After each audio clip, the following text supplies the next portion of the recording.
So hello guys, welcome to my YouTube channel. So meron tayo dito ng gawin na i-repair na yun automatic washing machine. So ang issue nito is no power. Kung makikita nyo yung control board, sobrang dumi. Tapos may mga dumi na siya ng daga. So yan. So, bago ko ituloy yung troubleshooting nito, tapusin muna natin yung intro.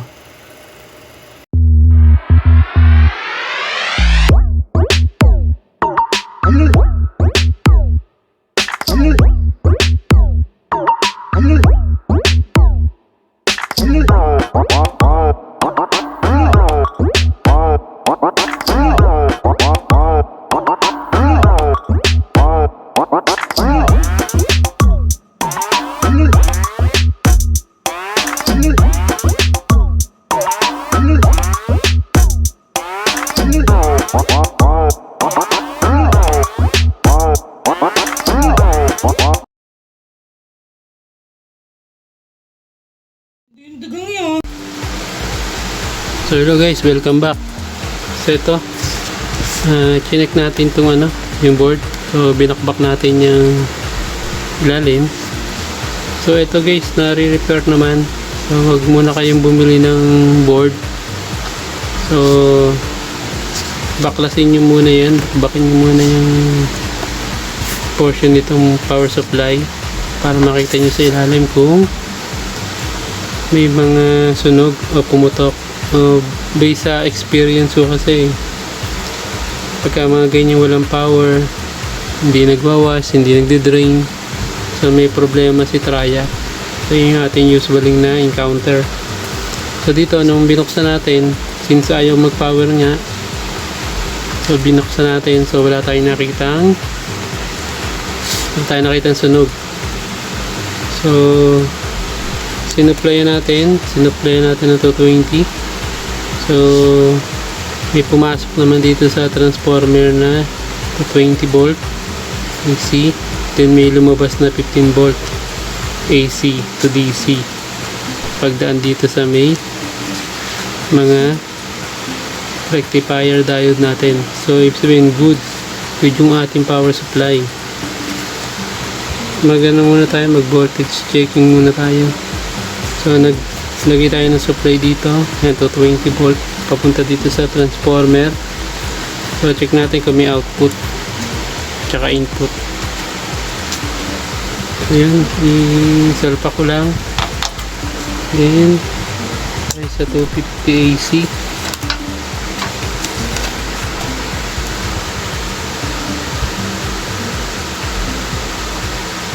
So yun, meron siyang 225.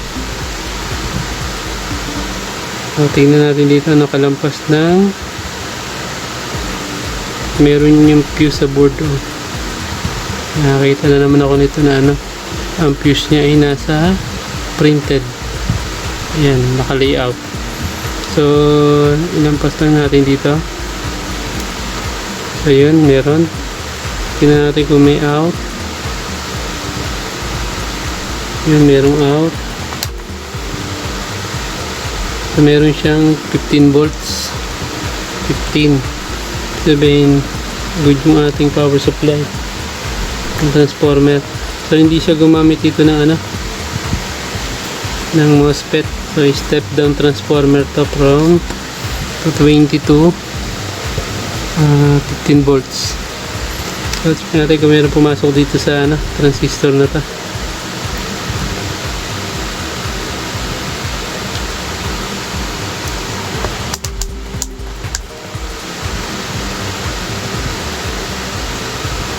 So yun, meron pumasok na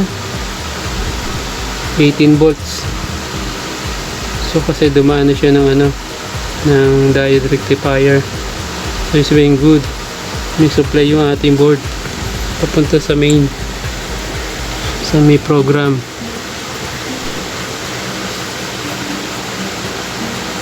So check muna natin itong So gutin ko muna.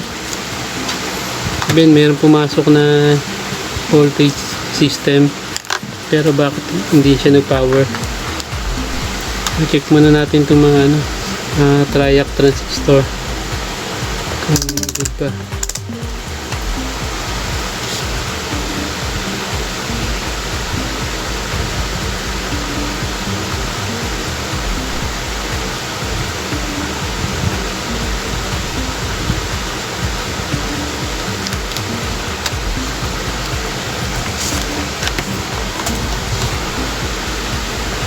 Itong triac transistor na to, mayroon dito triac transistor eh.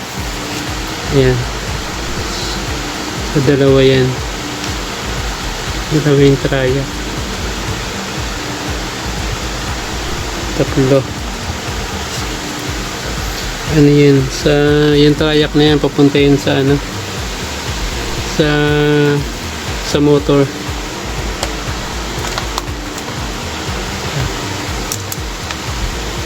Tayo sa kanyang motor.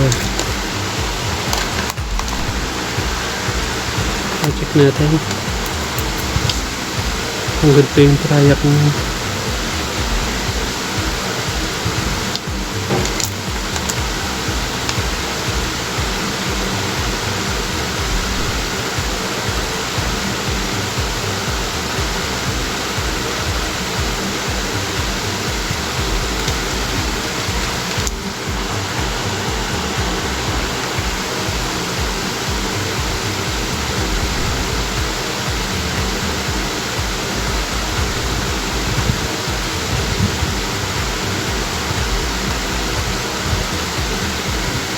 So ayan, buo naman to.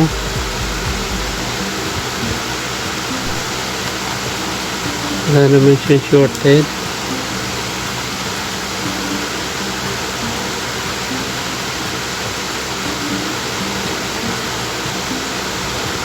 Tapos ito pang isa.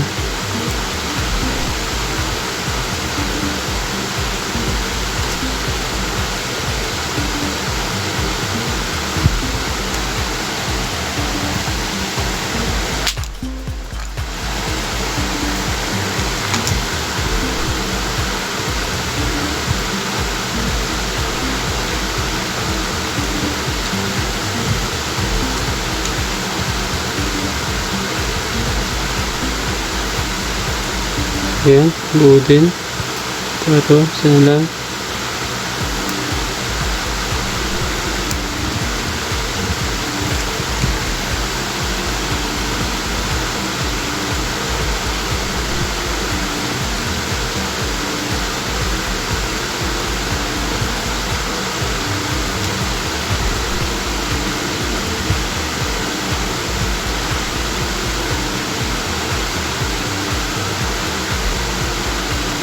So yan, buo naman. Sabihin buo yung ating triac. So wala tayong nakita yung shorted. Pero bakit bakit hindi siya power on? So linisin muna itong mga linisin muna natin yan. So, napansin natin kanina. So, sabihin good yan. May pumasok na 15 volts sa ating system. So, may napansin tayo dito kanina na dun sa may video sa unang-una, napakadumi kasi nito eh. Dito portion dito sa may IC. So, ang ginawa ko, binakbak ko yan. So, medyo basa-basa kanina. So, yun yung naging reason kung bakit tayo mag-function. So buti na lang na agapan natin, so hindi tuluyan nasira.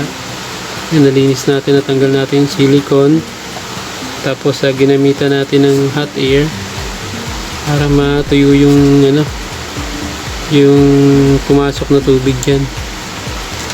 After natin nagawa yun, so tinex natin, nagka-power naman. Ayan, ipakita ko lang. At yan, sinupply natin ng 20.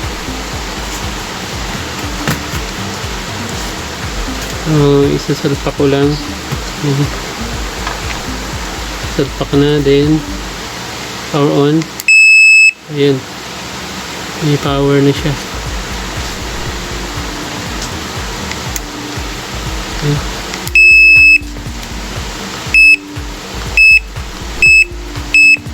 Ayan, may power na siya.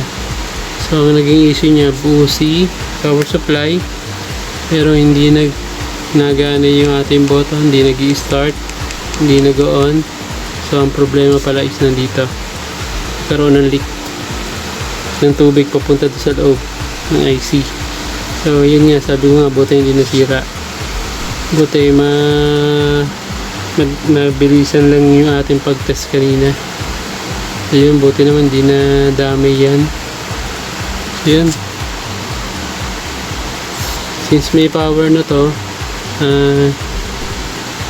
isisil lang natin to saka itong nasa ilalim na binakpak natin. Yan, so sisil natin maigi yan.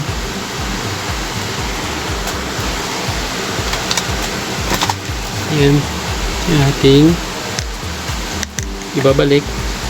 So tapalan lang natin ang ano yan, ng sealant.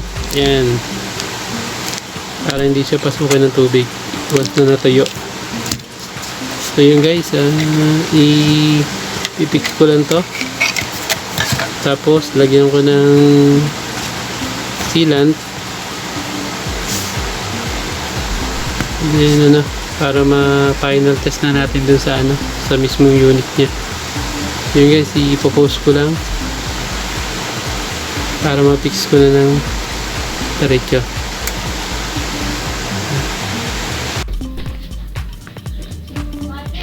So yun guys, na-sealed na natin yung ating binakbak. So yun, nabalik na natin na maayos.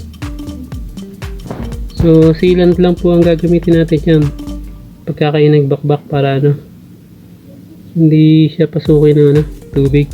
So safe naman po yan.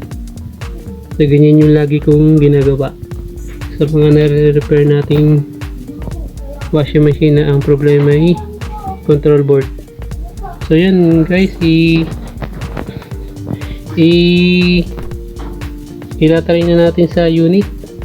So pause ko muna. So yun guys, na-fix na natin yung control board.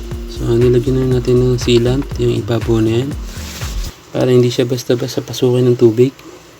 So yan. So na-try ko na yan, okay naman. So yan, ipakita ko lang din ulit. Ayan, nakasalpak na yan. Then try natin, power on. Drain lang tayo, drain.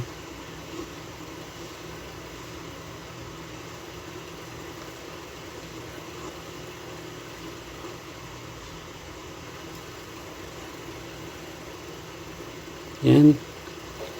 So antayin lang natin mag-spin.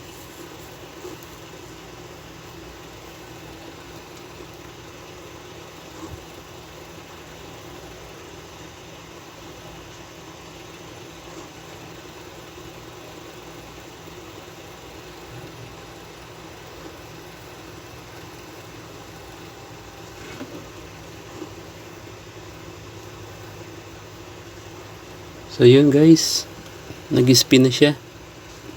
Ibig sabihin, okay na yung ating automatic washing machine. Hanggang dito na lang guys. So sana may natutunan kayo. O kung bago ka pa lang sa channel ko, please don't forget to subscribe.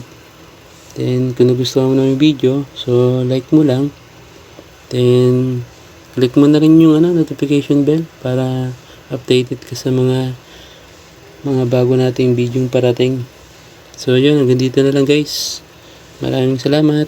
God bless.